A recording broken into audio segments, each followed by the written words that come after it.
bienvenue sur ma chaîne. Long time no see, je le sais. Pour moi, c'était vraiment important de documenter ce voyage-là sous forme de vidéo YouTube. Au début, j'étais pas sûre, mais une fois arrivée là-bas, c'est pour ça que vous allez voir que dans les jours 1, jour 2, je suis vraiment plus en mode vertical parce que je suis beaucoup plus sur TikTok.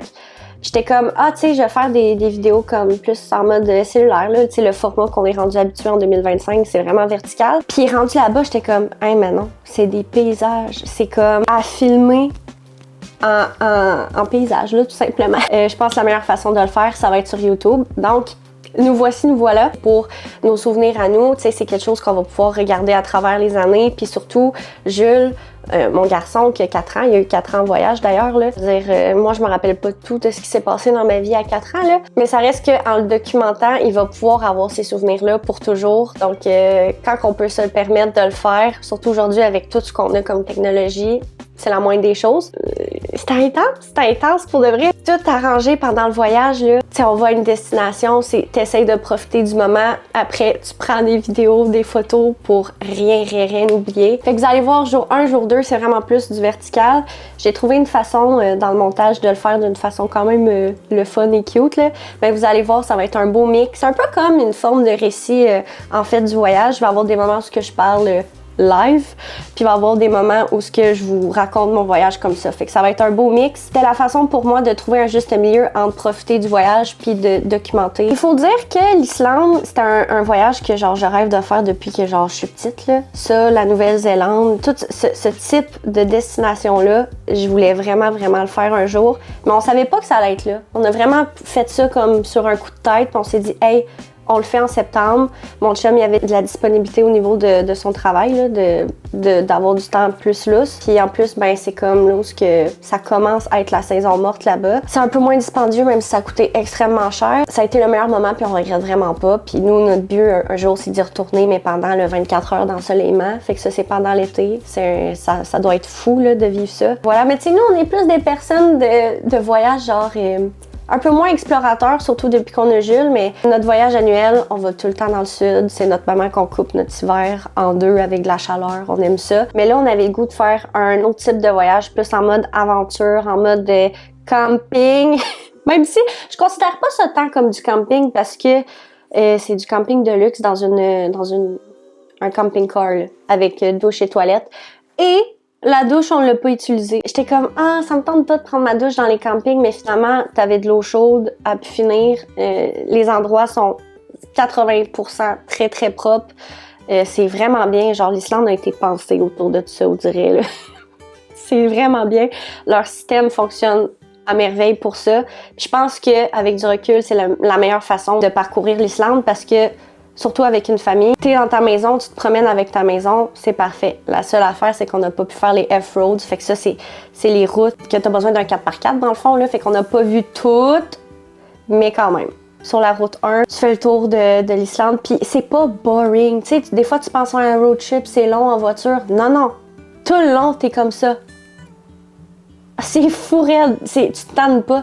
Fait que j'espère vraiment que ça va vous donner le goût, que vous allez aimer ça. Puis je vais le faire vraiment sous forme de série, en fait. Fait qu'il va y avoir plusieurs épisodes parce que sinon, ça va faire un film là, de comme 1 heure et demie. Là, je suis juste rendue au montage du premier vidéo. Fait que on va voir ce que ça va donner. Sans trop tarder, on commence avec le voyage, comment qu'on a arrangé ça. On est parti le 6 septembre de Montréal, puis notre vol était à 11h10 le soir, fait que 23h10. Ça a été quand même une grosse journée. On a finalisé les valises pendant cette journée-là, ce que je n'ai pas documenté parce que c'est boring, c'est pas ça l'important. Jules a eu beaucoup de difficultés dans l'avion à tomber endormi, puis je le comprends, tu sais, il y avait le film qu'il voulait écouter, puis il était pas super confortable pour dormir. Il a réussi à dormir genre 1h30. Mon chum, il a dormi 2 heures, puis moi, pendant 20 minutes, j'étais comme... Ça a été pas super récupérateur. Faut vous dire que dans le fond, l'Islande, c'est 4 heures de vol pour y aller. Puis on a 4 heures de décalage avec eux, fait que nous, on est arrivés là-bas pour notre heure à nous. 4 heures du matin, mais il était genre 8 heures et que sur place. On a passé une nuit blanche, si on veut. Puis en arrivant à l'aéroport, ce qu'on a fait, c'est qu'on a été chercher notre campeur. Quand t'arrives, la première chose que tu dis, c'est on dirait que t'es dans le nord. La manière que c'est fait, même au niveau des appartements, on dirait vraiment que t'es dans le nord, un peu comme le Nunavik. Là. J'ai jamais été, mais de ce que j'ai vu en photo, ça ressemble vraiment à ça. C'est très nordique, mais quand que tu fais le tour de l'Islande, là, tu te rends compte que c'est vaste. Cleb essaye de conduire manuel pour la première fois depuis 10 ans. C'est vraiment un autobus. Et c'est une Fiat. Qui aurait dit qu'une Fiat aurait pu être un motorisé? Comme un pro? Papa, il l'a pas perdu. Fait que je vais vous laisser, moi, du voyage, vous expliquer où c'est qu'on s'en va. Là, on s'en va faire l'épicerie à Reykjavik. On a passé tout de suite. Fait qu'on va tourner. Parce que là, c'est pas un secret pour tout le monde là, que c'est quand même cher faire son épicerie en Islande. Et là, j'ai 2 heures à peine de sommeil. Ça a été difficile dans l'avion avec Jules. J'ai 25 minutes en fait. Cleb a 2 heures. Mais c'est important parce que c'est lui qui conduit. Fait que voilà, c'est ça. Mais là, c'est ça, ça coûte cher, là, ça a l'air de faire son épicerie. Fait que là, j'essayais de trouver des épiceries qui sont comme dans l'équivalent, mettons, de Super C, Maxi, chez nous, tu sais. Fait qu'il y aurait. Comment ça s'appelle déjà? Le cochon, là? Bonus! Sinon, il y en a une que c'est vraiment avec des produits frais, blabla, locaux, ça doit coûter plus cher, mais je veux quand même faire une bonne première épicerie. Puis après, ben genre, pour tout ce qui est pâtes, ces affaires-là, ben on ira dans un supermarché, très supermarché. Il fait présentement 8 degrés sur Reykjavik. Juste ce matin, il a demandé à l'aéroport une pointe de pizza. Pour lui, il était genre 4h30 du matin, mais il était genre 8h30. C'était sa pizza vibe. Il voulait manger sa pizza, il était pas de bonne humeur, il était fatigué. Fait qu'on lui a donné sa pointe puis il était content. Ça va être ça pour aujourd'hui. Oui, c'est extrêmement cher, faut le dire, là, tout ce qui est épicerie en Islande. C'est sûr que c'est une île. La nourriture vient probablement beaucoup par avion et bateau. C'est très limité, une épicerie. Tu sais, nous, on est habitués d'avoir 3500. T'arrives là dans notre épicerie puis on est comme, hey, il y a des affaires que tu peux acheter. Là-bas, sont beaucoup plus limitées. T'as tout ce que t'as besoin et tout est cher. T'sais, pour vous donner une idée, un paquet de viande hachée, là, mettons un presque 2 livres, ça coûte pas loin de 30 $ canadiens. Un café, c'est pas en bas de 5 $. Je voulais acheter à un moment donné pour mettre dans mes wraps, je voulais mettre des concombres, de la laitue, mais juste le concombre, il était 10 $. J'étais comme caline, hein? Fait que pour 1 $ canadien, c'est 88 et quelques isques. C'est leur monnaie là-bas. On a su qu'il y avait un Costco là-bas et c'est une des endroits les plus abordables pour les aliments. Fait que je vous conseille, si jamais vous faites un voyage là-bas, allez faire un tour au Costco pour tout acheter en batch. Je pense que ce serait la meilleure façon de le faire. Puis quand on va y retourner un jour, c'est ça qu'on va faire. La première épicerie, on est allé dans l'épicerie un petit peu plus produits frais, ben plus je dis produits frais. Il y avait beaucoup de fruits et légumes et de choses comme ça. Ça a coûté un petit peu plus cher.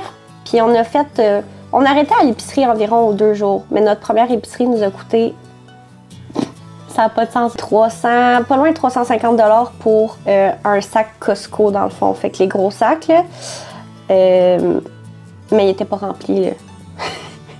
C'est extrêmement cher. Après l'épicerie, on est revenu dans notre camping-car. On a placé l'épicerie, puis on est allé directement au camping. Il était rendu genre, je pense, 4 heures.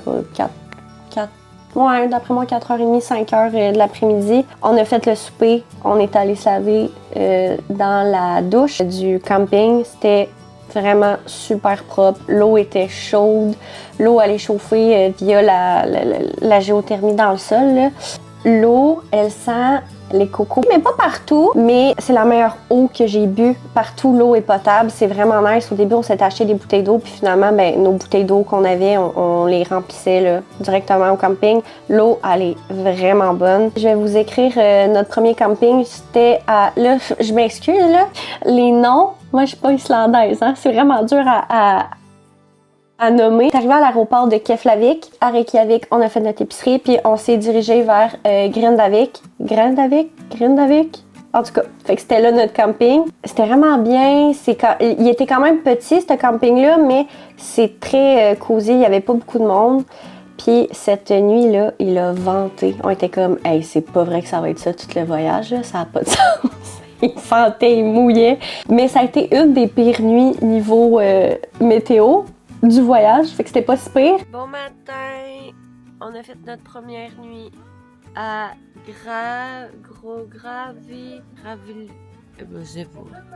On a fait notre première nuit à Grindavik au camping. Il a extrêmement beaucoup venté. Il mouillait à verse. C'était vraiment intense. Là, ce matin, le plan de match, c'est qu'on sait pas encore trop où aller. Je pense qu'on va aller se baigner dans les sources chaudes.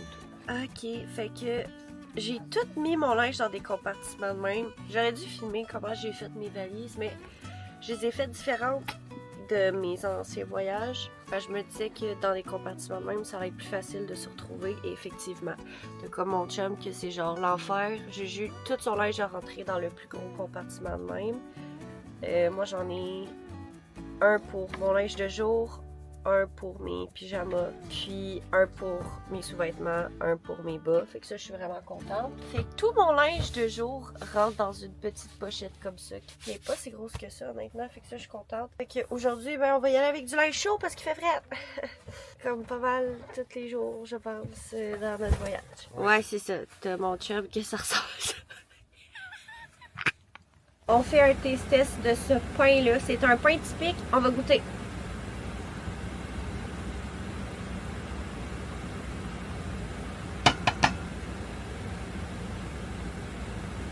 C'est salé. C'est pas mon style, mettons.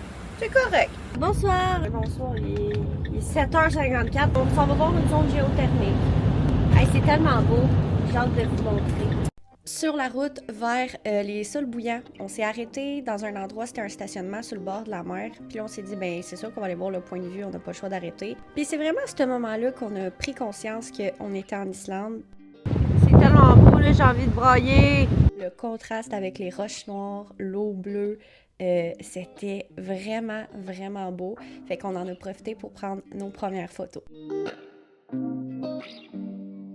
On s'est ensuite dirigé vers Gunnover. Un trajet d'environ 10 minutes, c'était vraiment pas long.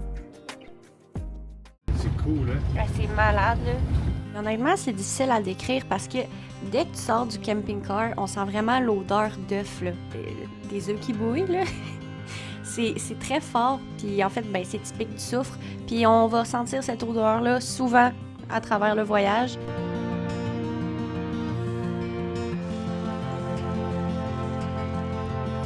On pensait vraiment qu'il mouillait seulement à cet endroit-là quand on y était, mais en fait, c'était les gouttelettes d'eau chaude qui tombaient sur nous. Il y a vraiment des vagues de chaleur qui proviennent de ces sources-là à travers la température froide. C'est quand même cool.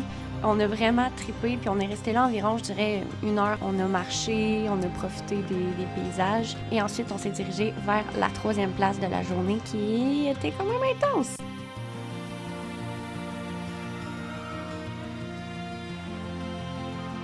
Pour se rendre à Reykjadalur, on a dû faire un trajet d'1h30 en voiture, mais c'était loin d'être déplaisant avec les paysages. Là-bas, on a fait une randonnée d'environ 8 km aller-retour à travers les montagnes. T'es-tu bien, Gilles? Oui.